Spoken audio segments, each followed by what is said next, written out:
Gracias, presidente.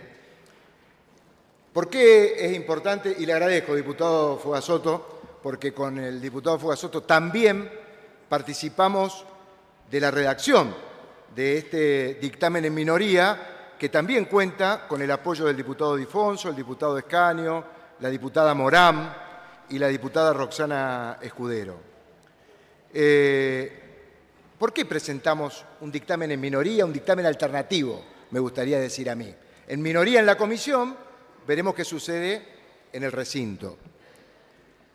Este proyecto, al igual que el de la distribución de las regalías, son dos proyectos que lo juntan con las dos declaraciones de impacto ambiental, pero en línea con dispersar el humo que provoca el tratamiento de los dos principales proyectos que se van a tratar hoy en esta Cámara.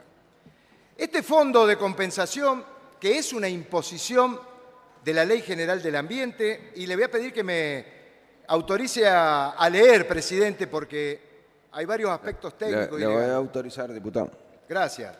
Este fondo de compensación que envía el Poder Ejecutivo, y miembro informante, permítame disentir profundamente con usted, este no es un proyecto, a usted le tocó presentarlo, pero este proyecto no tiene nada de ser un proyecto de avanzada y mucho menos.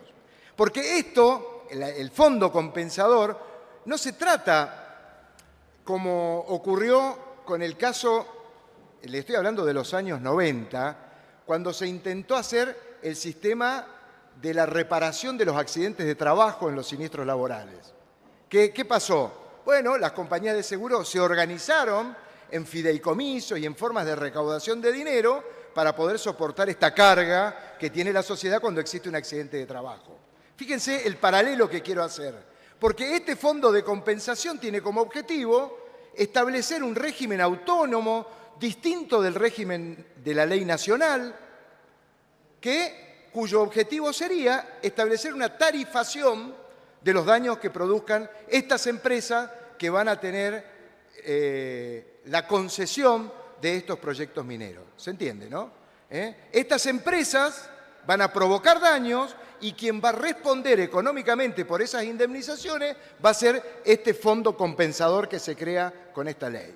Y pedí autorización para leer porque hay varios aspectos legales. Artículo 34 de la Ley General del Ambiente, la Ley 25.675, que crea en su artículo 52 y la Ley 27.431, que en su artículo 52 crea el Fondo Fiduciario Nacional de Compensación Ambiental. ¿Pero qué pasa? ¿Cómo se conforman esos fondos? ¿Quién pone la moneda? Estas empresas que van a hacer semejante negocio, tanto desde que comience la exploración, porque empieza el negocio inmobiliario, como cuando se empiece a producir la explotación que se pretende en este proyecto de San Jorge dentro de un ratito, nomás cuando lo apruebe el radicalismo y una parte de la ex Unión Mendocina, ¿qué va a ocurrir? Que esa empresa no va a correr ningún riesgo, porque el aporte lo vamos a hacer con dineros que de una u otra manera es de los ciudadanos y de las ciudadanas mendocinas. Grave. Hay una doctrina jurídica muy especializada en estos temas, porque tiene que ver con cómo se establece el marco normativo de compensación cada vez que exista un daño ambiental. Y fíjense, esto está ocurriendo en la vecina provincia de San Juan, en Catamarca y en otros lugares, en el sur de la Argentina, en donde ocurren estos desastres ambientales. ¿Y quién paga eso? Vamos a hablar de eso. Miren cómo funciona. Tiene que haber en un fondo de compensación triple garantía, que en este proyecto no está. Triple garantía. ¿Qué tiene que haber primero que nada? Un seguro, el reaseguro. ¿Dónde está la conformación del fondo? Yo escuché a algún funcionario del Poder Ejecutivo que iba a ser parte de donaciones. ¿Quién va a hacer las donaciones? ¿Quién va a hacer esos aportes? ¿Las empresas que van a hacer la explotación minera? Bueno, yo tengo mi duda. El fondo de restauración y el fondo de compensación ambiental. Tres aspectos no están en este proyecto. ¿Saben lo que hace el gobernador Cornejo cuando manda esto? Dice, créase el Fondo de Compensación Ambiental. Es todo lo que dice. Créase el Fondo de Compensación Ambiental, que no tiene los contenidos de fondo que tiene que tener una ley de estas características. Y voy a enumerar algunos de esos temas. Por ejemplo, desde este marco, necesariamente la ley provincial y que omitió la miembro informante y el gobernador de la provincia, ¿cuál es el objeto y el alcance local? Porque sabían que hay ciertas afectaciones de cuencas hídricas en algunos lugares de nuestra provincia, donde esas cuencas tienen carácter interjurisdiccional. Entonces va a haber dañados, si hubiera un derrame, en otras provincias. ¿Ah? ¿Cómo funciona eso? Y si el daño, en vez de producirse en Mendoza, se produce en Neuquén, en Río Negro o en Buenos Aires, porque hay una cuenca que camina hacia aquella zona, ¿cómo reclaman? Segundo, ¿cómo se integra, cómo se compone y cómo es la administración detallada de ese fondo de compensación? ¿Cuál es la estructura técnica y administrativa que va a tener? ¿Qué fondo se pone al fondo de compensación para que sea aplicado a la administración del mismo? No está. Régimen nacional y régimen federal, porque acá va a haber temas interjurisdiccionales. Y 5, los principios ambientales. ¿Dónde están? Guarda con eso. Porque la base de la reparación integral, cuando existe un daño, en la reparación integral, en este caso, para que se despegue el fondo de compensación y largue la moneda, porque quien sufra el daño va a perseguir que le larguen la moneda, sobre la base de principios ambientales. No hay un solo párrafo, ni en la fundamentación, ni en los dispositivos. Entonces, este proyecto, informado de la manera que lo hizo, tiene y adolece de vacíos, ambigüedades y omisiones. Y se las voy a enumerar, porque si no, esto dejaría de ser un debate, ¿no? Y yo enumeré 5 puntos. Perdón, no yo, sino todos los que firmamos el dictamen. El expediente no desarrolla. ¿Cuáles son los mecanismos financieros del fondo compensador? Me pregunto. ¿Cómo es el procedimiento de asignación del dinero? No está. ¿Cómo son los controles? ¿Cómo va a ser la rendición de las cuentas al Poder Legislativo, a quienes lo estamos tratando hoy? Porque dicen que los controles van a ser tremendos. ¿Dónde dice que el Legislativo lo va a controlar? Yo no lo veo. Estructura fiduciaria y no fiduciaria. Porque esto es como lo de las ART. Tienen fondos fiduciarios que tienen una contención de contenido económico para poder responder al pago de las indemnizaciones cuando el objeto del principio por el cual se produjo el accidente de trabajo y el derecho laboral dispara el pago de la indemnización. No está. Eso lo haría de avanzada. Articulación con el seguro ambiental. Claro, si no hay seguro, ¿dónde está la articulación del fondo compensador con el seguro ambiental? Y la falta de establecimiento de prioridades. Esto anotamos en el dictamen y si se me pasa alguno, yo sé que algunos de los colegas que van a exponer lo van a decir. Y hay más, hay más. El principio del derecho de los daños establece en nuestro Código Civil de la Argentina que tiene que tener una reparación integral, de manera tal que si lo que se pretende es tarifar, es decir, por un brazo vale 20.000, por el cuerpo entero vale 150.000, bueno, ¿cuáles son los principios ambientales que van a establecer la tarifación que va a disponer este fondo compensador? Porque el derecho de daños en la Argentina es la reparación integral. ¿Qué significa? Que se paga el daño presente, el daño previsible, el daño hacia el futuro y las consecuencias inmediatas hacia el futuro que sufra una persona, que sufra una comunidad, porque si se envenena el agua, por ejemplo, ¿qué es lo que se va a afectar? El derecho de toda una comunidad a la vida y al ambiente, conforme lo establece el artículo 41 de la Constitución. Es fuerte, ¿eh? La reparación. ¿Dónde está esto? ¿Cómo lo vamos a instrumentar? ¿Qué va a hacer? ¿Un decreto reglamentario el gobernador después de habilitado esto? No se entiende. Después,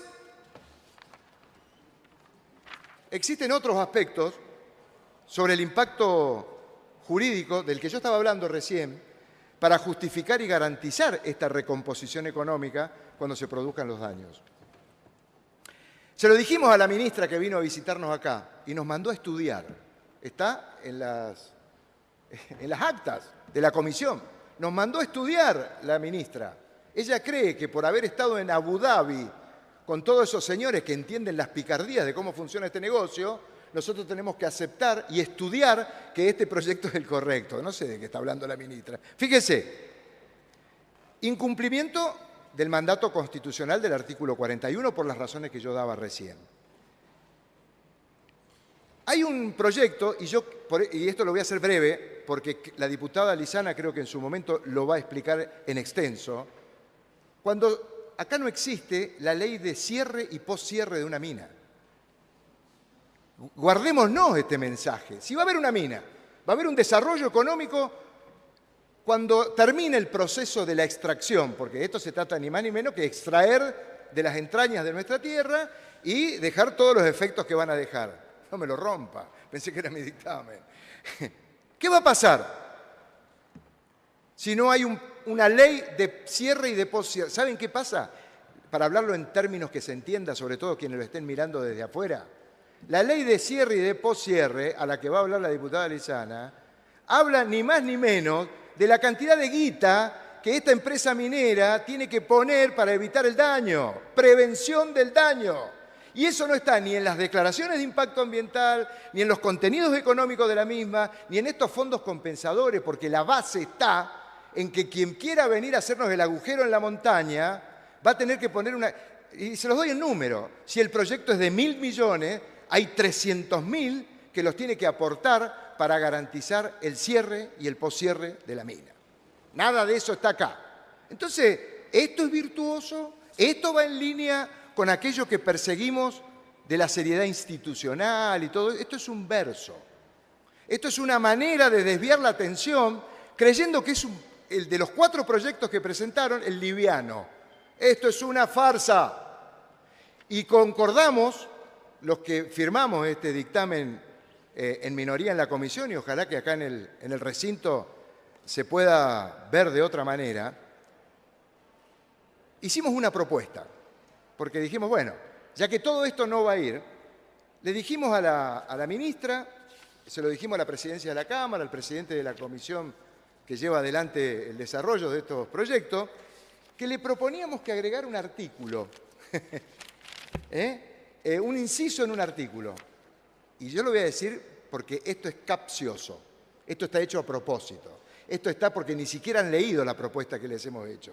¿Qué dice? El artículo 6, en la composición del fondo, ¿cómo se va a constituir este fondo compensador?